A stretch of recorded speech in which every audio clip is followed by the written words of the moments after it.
Pemirsa, saat ini berlangsung rapat pimpinan nasional Partai Persatuan Pembangunan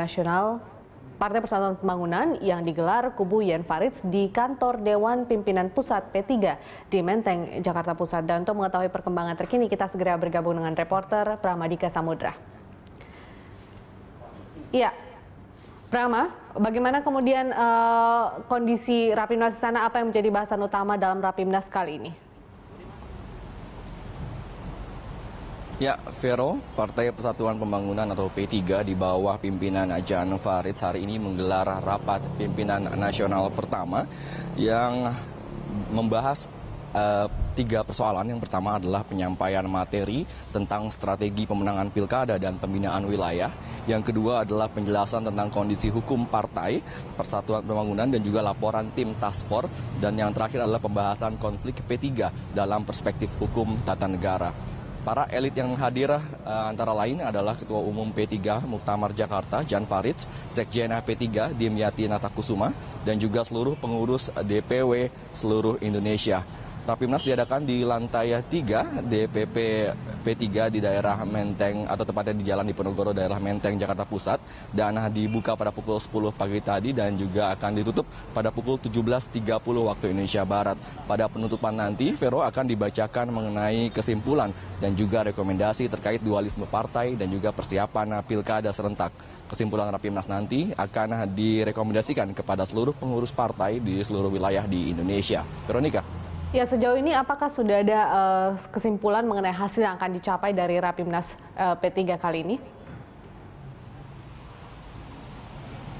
Ya, Veronica, memang kesimpulan ataupun rekomendasi dari Rapimnas belum dibacakan, namun dari pengamatan kami tadi melalui beberapa dialog kami dengan pimpinan atau para elit petinggi P3, ada sejumlah hal, yaitu yang pertama adalah P3 membuka koalisi dengan Partai Gerindra terkait dengan pilkada serentak yang dimulai tahapannya pada bulan Juli 2015 nanti dan akan dilangsungkan pada bulan Desember.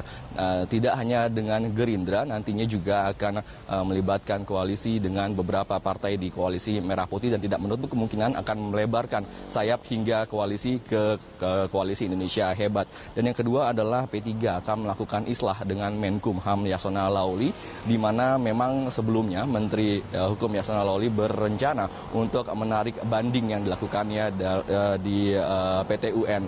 Dan terkait dengan islah yang diinginkan oleh Partai Persatuan Pembangunan versi Surabaya, yaitu Roma Hurmuzi, tadi Dewan Pimpinan Pusat pimpinan Jan Faridz menanggapi dingin persoalan tersebut, dan Jan juga mengatakan bahwa islah yang dilayangkan atau surat terbuka, ya, islah yang dilayangkan oleh Romi seolah-olah mengajak islah, namun nyatanya membuka perang terbuka. Hal tersebut dikarenakan Romi dinilai Jan Faridz menilai Jan Faridz tidak layak dan tidak cocok menjadi Ketua Umum P3.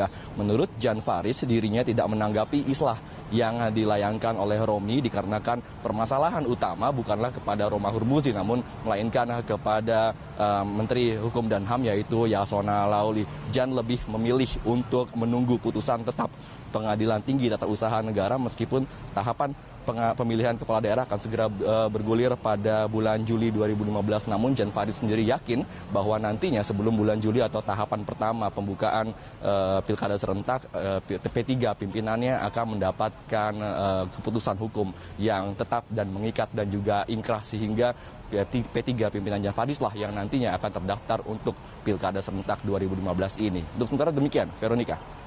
Baik, terima kasih Pramadika Samudra melaporkan langsung dari Rapimnas Partai Persatuan Pembangunan di Menteng, Jakarta Pusat.